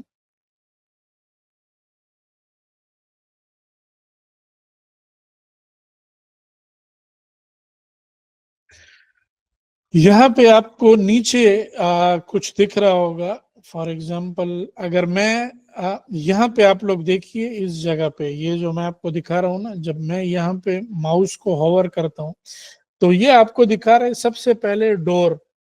अब डोर जो है वो इसकी कैटेगरी है, ठीक हो गया। फिर कैटेगरी के बाद आपके पास आ जाता है M_डोर फ्लश। अब कैटेगरी के बाद हमारे पास आ जाती है फैमिली। अब फैमिली असल में होती क्या है, जो भी चीज आपको रिवेट में नजर आ रही है, फॉर एग्जांपल ये कुर्सियां आपको नजर आ रही हैं, या ये दरवाजे आपको नजर आ रहे हैं, या उसके अलावा ये सोफे नजर आ रहे हैं आपको, तो ये सब चीजें फैमिलीज होती हैं। जो जो चीजें आपको रिवेट में नजर आ रही होती हैं वो सब चीजें फैमिलीज होती हैं। अब मैं अगर फिर से माउस को यहाँ पे लाऊं, ये आपसे इंटरव्यू में पूछा जाएगा कि कैटेगरी, फैमिली, टाइप और इंस्टेंस में क्या फर्क है, तो आपने उनको ये फर्क किस तरीके से बताना है कि कैटेगरी, ये नीचे देखें, ये लेफ्ट साइड पे नीचे जो कैटेगरी है हमारे पास वो एक ब्रॉडर टर्म में होती है। फॉर एग्जांपल दरवाजे अगर हमारे पास हैं तो ये एक कैटेगरी है हमारे पास, या इसको आप फैमिली भी कह सकते हैं। फिर जब आपके पास M_डबल फ्लश आ जाता है तो ये आपके पास या सिंगल डोर भी हो सकता है। अगर सिंगल होता तो यहाँ पे सिंगल फ्लश डोर होता, लेकिन ये डबल है तो इसलिए डबल फ्लश डोर लिखा है। तो फिर ये उसका एक ब्रॉडर टाइप आ जाता है। फिर इस ब्रॉडर टाइप के अंदर अब डबल डोर तो है, लेकिन डबल डोर का टाइप कौन सा है। फॉर एग्जांपल कुछ दरवाजे आपके छोटे होंगे, 4 फुट बाय 8 फुट होगा, कुछ दरवाजा आपका 5 फुट बाय 8 फुट होगा। तो वो फिर ये टाइप डिफाइन करता है। ये जो 1730 मल्टीप्लाई 2134 लिखा हुआ है ये में लिखा हुआ है, तो ये फिर उसका टाइप डिफाइन करता है। उसके बाद हमारे पास इंस्टेंस आता है। अब इंस्टेंस क्या होता है कि जो भी चीज आपकी जो रियल में लगी हुई है, फॉर एग्जांपल ये दरवाजे पे अगर मैं हवर करूं तभी नीचे देखें डोर्स लिखा हुआ है, सिंगल फ्लश लिखा हुआ है और फिर 800 ज़रब 2100 लिखा हुआ है। तो ये क्या इंडिकेट कर रहे हैं कि ये आपके पास इंस्टेंस। अब ये जो चीज लगी हुई है, अगर जब आप इसको यहाँ पे देखें, इसको हम कहते हैं इसका इंस्टेंस। तो ये दरवाजे का इंस्टेंस है। सेम अगर मैं फिर से यहाँ पे आ जाऊं तो वो आपको डक्ट्स दिखा रहा है कैटेगरी में। फैमिली में आपको दिखा रहा है कि आया ये राउंड है, रेक्टेंगुलर है, सर्कल है, किस टाइप के हैं, वो फैमिली हो गया। फिर इसके बाद इसके टाइप्स आ गए कि राउंड डक्ट्स तो हैं लेकिन कितने के हैं, तो वो यहाँ पे शो हो गया। फिर जब एक चीज लग जाए रियल में, फॉर एग्जांपल ये दरवाजा रियल में लग गया, अब ये दरवाजा इसका इंस्टेंस है, इंस्टेंस पैरामीटर है, तो इसको हम एज ए इंस्टेंस शो कर सकते हैं, या इसको हम इंस्टेंस कह सकते हैं। तो ये चीज है कैटेगरी, फैमिली, टाइप और इंस्टेंस का फर्क। होपफुली आपको समझ आ जाएगा जब हम इस पे काम स्टार्ट करेंगे, तब आप जाके ये प्रेजेंटेशन एक दफा दोबारा देख लीजिएगा ताकि आप लोगों को चीजें और भी क्लियर हो जाएं। अब ये जो मैंने आपको जो चीज ग्राफिकली एक्सप्लेन की है उसको इसने दोबारा से यहाँ पे लिख के आपको एक्सप्लेन कर दिया, तो यहाँ पे आई थिंक मुझे दोबारा एक्सप्लेन करने की जरूरत नहीं है, आप इसको पढ़ लीजिएगा। उसके बाद हमारे पास डिफरेंट एलिमेंट्स आते हैं मुख्तलिफ एलिमेंट्स आते हैं हमारे पास, उसको हम मॉडल एलिमेंट्स भी कहते हैं। कुछ हमारे पास डेटम एलिमेंट्स होते हैं और कुछ हमारे पास व्यू स्पेसिफिक एलिमेंट्स होते हैं जो हमारे पास मॉडल एलिमेंट्स होते हैं, मॉडल एलिमेंट्स में हमारे पास स्ट्रक्चर, वॉल, स्लैब, रूफ्स और रैम्प्स। अब इसको हम होस्ट क्यों कहते हैं उसके एग्जांपल मैं यहां से आपको दे दूंगा।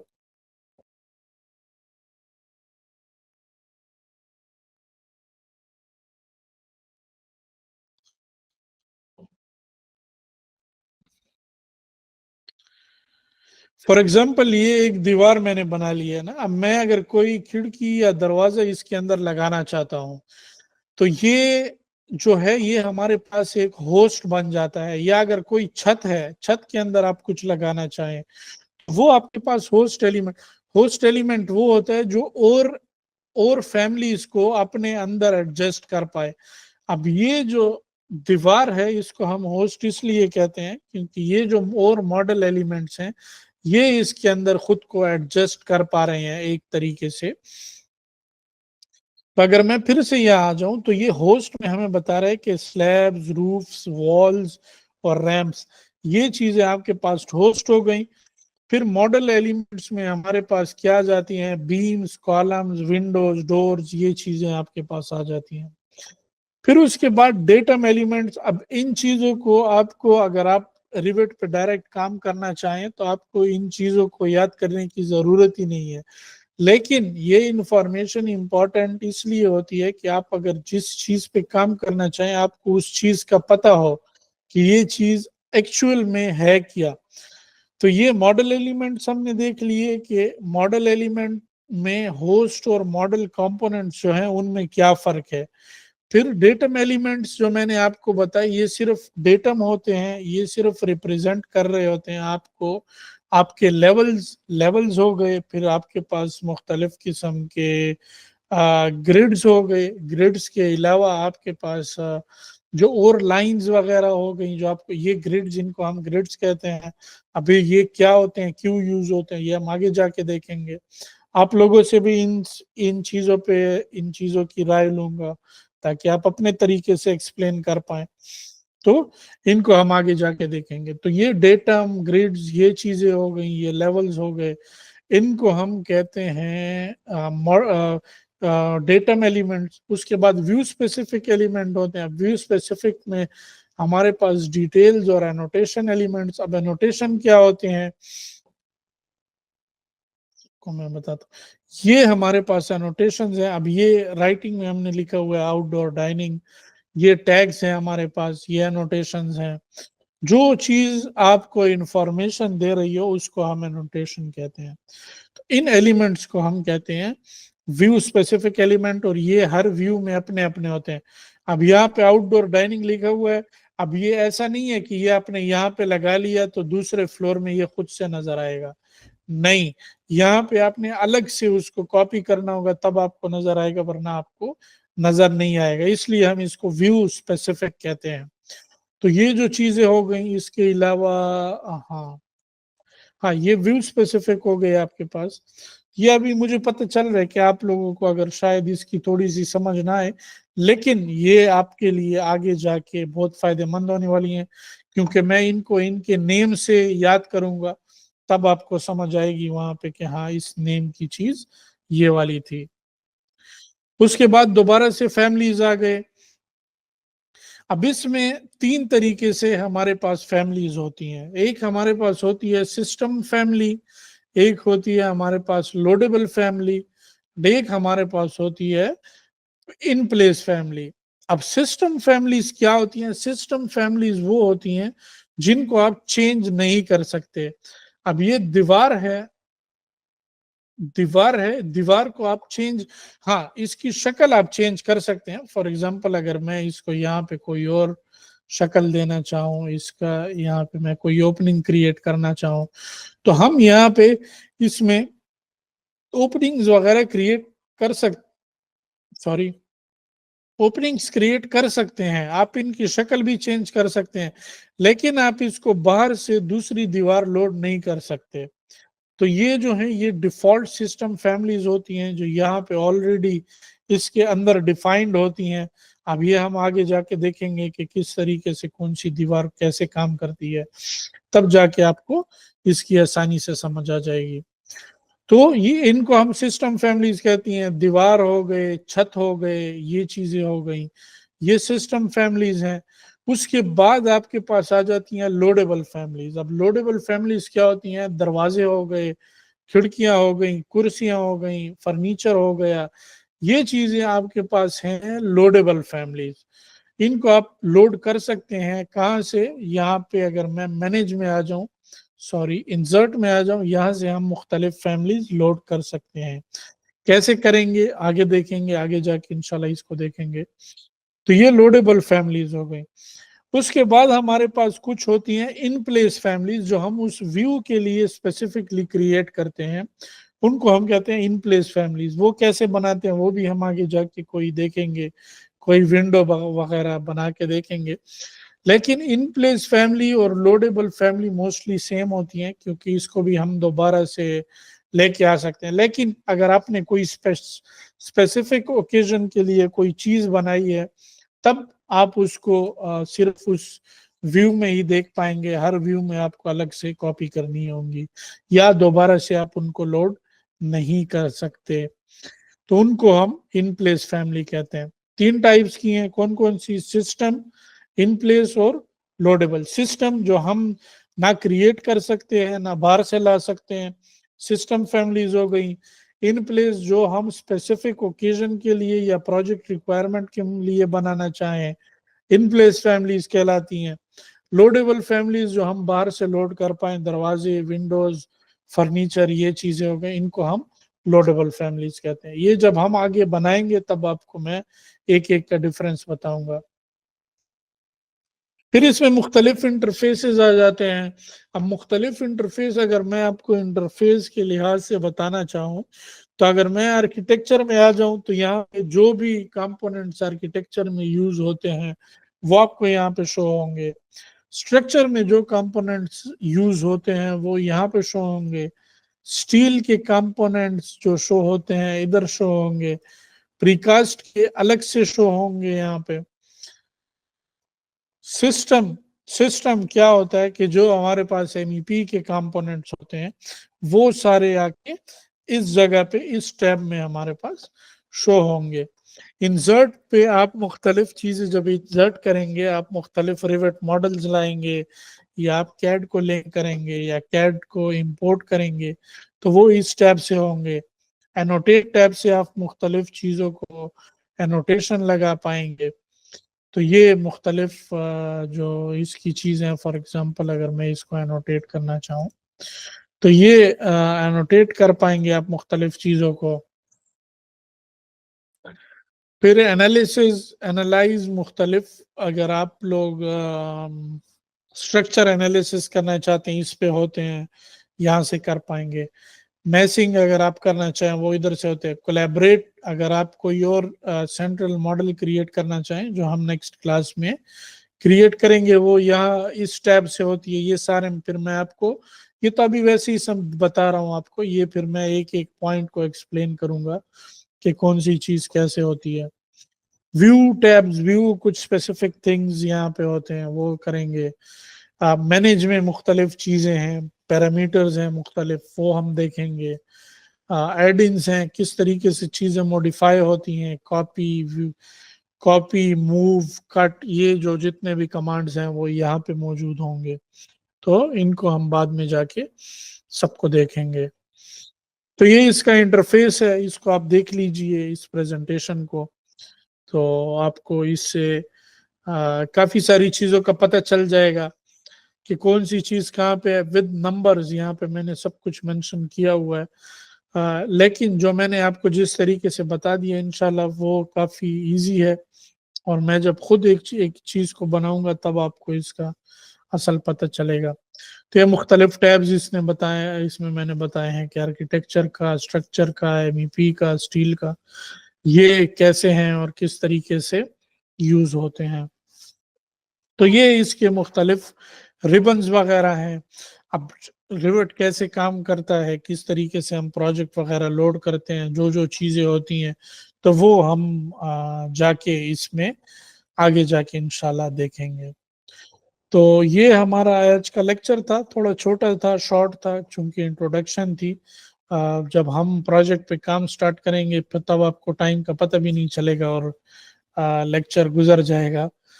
तो अभी बताइए जरा, आपके अगर कोई क्वेश्चंस हो, आप लोगों ने नोट डाउन किए हो अपने साथ, तो पूछिए।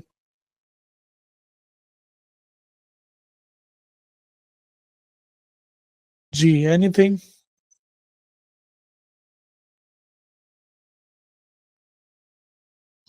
आई थिंक जी। जी अस्सलाम वालेकुम सर। अच्छा सर, जी मैं जी ये पूछना चाहता था, जैसे हमारे पास अभी बने होते हैं ऑटोकैड में, हमने प्रोजेक्ट्स बनाए हैं, तो क्या जी। वही वही ऑटोकैड का मॉडल हम इसमें रन कर सकते हैं? सेम उसी उसी पे हम काम कर सकते हैं? वो तो 2D पे होता है, उसको 3D में क्रिएट करना हो, जैसे मसलन हमारे पास एक प्लान है, उसको मैं उसमें रन कर सकता हूँ क्या, या दोबारा से मुझे सारी वॉल्स और सारा वो प्लान दोबारा से करना पड़ेगा? तो उस इसमें थोड़ा सा नहीं, हम ऐसा करेंगे कि हम उसी पे ही काम करेंगे, क्योंकि ये कोर्स भी हमारा कैड टू बिम माइग्रेशन का है। जी जी तो हम इसमें क्या करेंगे कि एक एग्जिस्टिंग प्लान उठाएंगे जी और उसको हम उससे हम 3D क्रिएट करेंगे। तो हम सही। यही काम हम करेंगे जो आप बता रहे हैं। मोस्टली आप लोगों ने काम ही इसी तरीके से करना होगा कंपनीज में। जी जी आपको ड्राफ्ट्समैन 2D प्लान देगा और उससे आपने फिर 3D मॉडल क्रिएट करना होगा। जी तो ये, हाँ, इसके अलावा और बहुत सारी चीजें होती हैं, स्कैन टू बिम होता है और भी बिम के डिफरेंट एस्पेक्ट्स हैं, लेकिन जी जी मोस्टली जो आपको यूज होगा, आपको यही चीज यूज होगा। आपके पास कैड के प्लान्स होंगे और जी आप बिल्कुल। उससे 3D क्रिएट करेंगे। जी, हाँ, क्योंकि हमारे हम पास ये, टेंडर जी, ड्राइंग्स जो आती है ना, वो मैक्सिमम अभी जो है ना वो कैड्स में ही आती हैं। ऐसा ही है। हाँ, कैड में ड्राइंग्स आती हैं, फिर उसकी कोऑर्डिनेशन करना और उसका जो है ना, क्योंकि कोऑर्डिनेशन के लिए ये रिवेट जो है ना वो सबसे बेस्ट है आई थिंक, कि इसके जी, अंदर हाँ इसके अंदर सारी चीजें जो है ना वो वाज़ेह हो जाती हैं। जी, तो हम यही करेंगे इंशाल्लाह। आपसे भी हम हेल्प लेंगे, आप भी थोड़ा चीज़ों को, चूंकि आप एक्सपीरियंस्ड हैं, तो आप अपना एक्सपीरियंस भी ये यंग स्टूडेंट्स के साथ शेयर जी करेंगे इंशाल्लाह ताकि जरूर सर। इनको आगे, जी, ताकि इनको भी आगे फायदा हो जाके। क्योंकि सर मैंने अभी इधर प्रोजेक्ट्स किए हैं ना, तो उसमें हमारे जो ऑटो कैड के प्रोजेक्ट किए हमने, उनमें ज्यादा मसला क्या आता है कि कोऑर्डिनेशन का। तो जी, कोऑर्डिनेशन में फिर जो है ना वो तोड़ना शुरू कर देते हैं, या जो है ना उसमें कोरिंग शुरू हो जाती है। कहीं से पाइप नहीं गुजर रहा है तो कोरिंग करना शुरू कर दो, कहीं से डक्ट नहीं गुजर रही तो बीम तोड़ना शुरू कर दो। तो वो चीज़ें जो है ना वो प्रोजेक्ट्स को काफ़ी ज़्यादा स्लो करती हैं, और उसके अलावा उसमें कॉस्ट जो है ना वो काफ़ी लगती है। पास बॉस, जी, जी, बिल्कुल। जी जी। तो कोऑर्डिनेशन जो है ना वो मोस्ट इम्पोर्टेंट थिंग्स है इसके अंदर आई थिंक, जो है ना, तो इंशाल्लाह जी, आपसे यही यही चीज, हाँ, यही चीज मैंने क्लास के स्टार्ट में भी बताई। जी सबसे जी इम्पोर्टेंट चीज इसके अंदर कोऑर्डिनेशन है। और जी कोऑर्डिनेशन अगर सही हो आपकी, तो आपका काम बहुत स्मूथली रन हो सकता है, वरना तो ये बहुत सारे हर्डल्स क्रिएट करते हैं आगे जाके। जी बिल्कुल, जी बिल्कुल। लास्ट प्रोजेक्ट मैंने किया था अदर खबर में, तो उसका कोऑर्डिनेशन जो है वो उसमें प्रॉब्लम आ गया, लेवल से नहीं थे, तो बाद में इतनी उसमें कोरिंग हुई कि जगह जगह से सुराख जो है ना वो किए हुए हैं। तो जी, ये वो उस एलिमेंट के स्ट्रेंथ भी कम कर देता है और कॉस्ट भी ज्यादा होती है, टाइम भी ज्यादा लगता है। तो इन सब को बचाने के लिए जी बिम जी अभी मार्केट में है। आपको भी जी। पता होगा कि सऊदी में कितना आगे जा रहा है बिम, नहीं, और अभी कितनी सऊदीया में तो ज्यादा तकरीबन रिक्वायरमेंट है। मैं अभी पिछले कुछ अरसे से अभी तो मैं कंपनी में काम कर रहा हूँ, मगर अप्लाई कर रहा था आगे न्यू जॉब के लिए, तो जगह जगह से जो है ना वही आता है कि रिवेट आपने किया या नहीं, या कितना जी, उसके अंदर रिवेट की बिल्कुल, अच्छी। बहुत इम्पोर्टेंट है, बहुत इम्पोर्टेंट है। मैं खुद सऊदी में ही था, अभी मैं रिसेंटली मूव हुआ यूएई। अच्छा। तो मुझे पता है कि कितनी इसकी रिक्वायरमेंट थी। जी इधर तो बहुत यहाँ, रिक्वायरमेंट। यहाँ पूरे गल्फ में ही इसकी रिक्वायरमेंट भी ज्यादा है, काम भी ज्यादा है, स्किल्ड जी लोग नहीं है, वो कम है। सही। अच्छा तो सर, ये बिम और बिम जीएसएम, इसमें इसमें क्या फर्क है? एक तो बिम हो गया ना, बिल्डिंग इंफॉर्मेशन मॉडलिंग, और जीएसएम उसके साथ अभी हमारे पास एक प्रोजेक्ट आया है, उसमें वो ड्राइंग्स आई नहीं है मुझे। मैं कह रहा था कि जी जीएसएम का उसमें काम है। चले आपके साथ ही हम देख लेते हैं कि बिम जीएसएम क्या है, क्योंकि मैंने जी तो इस नाम नहीं सुना। जी वही ना। बिम बिम जीएसएम शायद इसका ही कोई पार्ट होगा। शायद ऐसे ही है कोई। नहीं, जीएसएम कोई प्रोजेक्ट का नेम होगा या कुछ होगा, क्योंकि जीएसएम तो यहाँ पे मुझे कुछ नजर नहीं आ रहा। मैंने भी सर्च किया, मुझे भी मिला नहीं है, इसलिए मैंने हाँ, आपसे। ये कोई शायद प्रोजेक्ट की रिक्वायरमेंट हो या कुछ उसके लिहाज से कुछ हो, क्योंकि यहाँ पे इसकी इंफॉर्मेशन नहीं है। जी ठीक हो गया सर।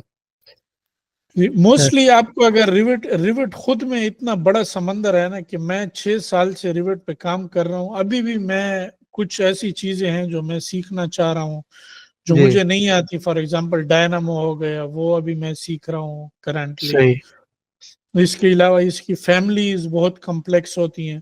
तो ये एक सही दफा आप सीखने पे आ जाएंगे ना, तो सेल्फ लर्निंग इसमें इतनी ज्यादा है, इतनी ज्यादा चीजें हैं इसमें कि जी आप फिर बिल्कुल इसमें घुसते ही चले जाएंगे। और एक दफा आपको इस सही ग्रिप आपकी आ गई इसको, तो फिर इंशाल्लाह आप बहुत आगे इसमें जा पाएंगे। इंशाल्लाह सिर्फ सर। एक रिविट भी अगर आपको आ जाए तो बस वो भी करियर के लिए काफी है। ये इतना जी कॉम्प्लेक्स सॉफ्टवेयर है। ऐसा ही है सर। अभी तो इधर इसका जो है ना बहुत है काम रिवेट का जो है ना, जगह जगह पे रिवेट का। और अभी जो न्यू सिटी स्टार्ट हुआ था उसके अंदर तो है सारा वो रिवेट पे कर रहे हैं सारा। जी ऐसा ही है, बिल्कुल जी बिल्कुल। जी thank you sir. Okay welcome जी। एनीवन एल्स, कोई क्वेश्चन वगैरह या कुछ, या हम यहाँ पे वाइंड अप कर लें क्लास को, क्योंकि नेक्स्ट क्लास से हम रियल प्रोजेक्ट पे काम करेंगे। मैंने एक विला सेलेक्ट किया हुआ है, एक घर सेलेक्ट किया है, तो वो घर हम स्टेप बाय स्टेप क्रिएट करेंगे 2D ड्राइंग से। हम उसको 3D बनाएंगे, उससे बीओक्यूज निकालेंगे, आर्किटेक्चर स्ट्रक्चर उसका मैं क्रिएट करूंगा, उससे हम बीबीएस निकालेंगे। तो ये हम उसको एक प्रॉपर वे में स्टार्ट से फिनिश तक इंशाल्लाह लेके जाएंगे।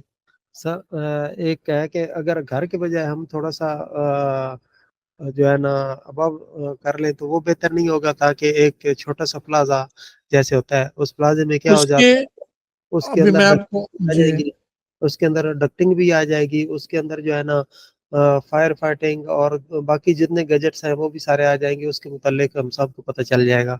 और घर उसके में तो अंदर उसके अंदर इशू ये होता है ना, मैंने ट्राई किया था क्योंकि मैं मुख्तलिफ डिप्लोमे पढ़ा रहा हूँ, तो मुझे इन चीज़ों का अंदाज़ा है जो आप कह रहे हैं। उसके अंदर इशू ये होता है कि जी प्लाजे के अंदर सब चीज़ें नहीं आ जाती। अब घर जो होता है, घर के अंदर काफ़ी सारी कम्प्लेक्सिटीज आ जाती हैं, ठीक है। सीढ़ियाँ भी आ जाती हैं, उसका फसाड भी डिफरेंट आपके पास होता है, उसके अंदर अक्सर स्विमिंग पूल भी आ जाता है, उसके अंदर प्लांटेशन भी डिफरेंट आ जाती हैं। अब सही हो गया। प्लाजे का मसला ये होता है, एक तो उसके अंदर सारी चीजें नहीं आती, बाकी उसके अंदर मसला ये होता है अगर फिर सारी चीजें लाने के लिए कोई मैं बड़ी बिल्डिंग सेलेक्ट करूं, तो फिर वही बिल्डिंग ही हम बनाते रह जाएंगे, मैं आपको कुछ टीच नहीं कर पाऊंगा। क्योंकि मेरा मकसद ये है कि हमारा प्रोजेक्ट छोटा हो लेकिन आपके लिए लर्निंग की चीजें ज्यादा हो। फॉर एग्जाम्पल अगर मैं छोटे प्रोजेक्ट के अंदर दीवार लगा रहा हूं तो वो बहुत डिफरेंट होगी प्लाजे से। अब जी प्लाजे में बिल्कुल। मैं जल्दी जल्दी चीजें लगाऊंगा, लेकिन ठीक। जो छोटा प्रोजेक्ट होगा उसको मैं उस दीवार की डिफरेंट लेयर्स, डिफरेंट कंपोनेंट्स, तो वो मैं सब कुछ आपको बताता जाऊंगा और उसके साथ साथ हम काम करते जाएंगे। ये क्योंकि ठीक हो। हमारे पास जी 2 महीने हैं और 8 लेक्चर्स हैं, तो सही। और 2 घंटे की क्लास है, तो मैं चाहता हूँ कि मैं आपको ज्यादा से ज्यादा नॉलेज दे पाऊँ इंशाल्लाह। तो ये इसलिए ठीक। मैं कोई एक छोटा सा प्रोजेक्ट सेलेक्ट करूंगा जिसके अंदर हम सारा काम कर पाए। हाँ, फिर जी आप इस तरह करें कि जो टेस्ट प्रोजेक्ट होगा वो फिर कोई प्लाजे का दे दे फिर। वो इंशाल्लाह हम देखेंगे, मैं देखूंगा ना कि किस लेवल पे हमने सारा पढ़ लिया है और किस लेवल का प्रोजेक्ट होना चाहिए, आपके लिए भी टफ ना हो और मतलब आप लोगों के लिए फिर टफ ना हो ना ज्यादा, कि आप कहें कि कराया घर है और दे रहा प्लाजा है। लेकिन वो प्लाजा भी फिर मैं ऐसा कोई चूज करूंगा कि जिसमें कंपोनेंट्स थोड़े हो, इतने ज्यादा ना हो, जी जी ताकि बिल्कुल। आप लोगों को समझ आ जाए। जी ठीक हो गया सर। ठीक। ठीक है जी जी जी। एनीवन एल्स, या बस हम यहाँ पे इसको एंड कर दें?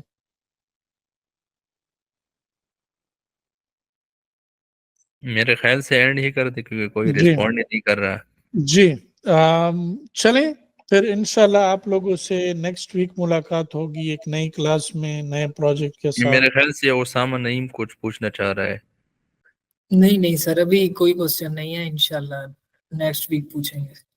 चलें जी, ठीक है, ओके। ठीक है। चलें, ओके, खुश रहें आप सब, इंशाल्लाह लर्निंग करते रहेंगे एक दूसरे से। अल्लाह हाफिज। अल्लाह। अल्लाह अल्लाह हाफिज। हाफिज।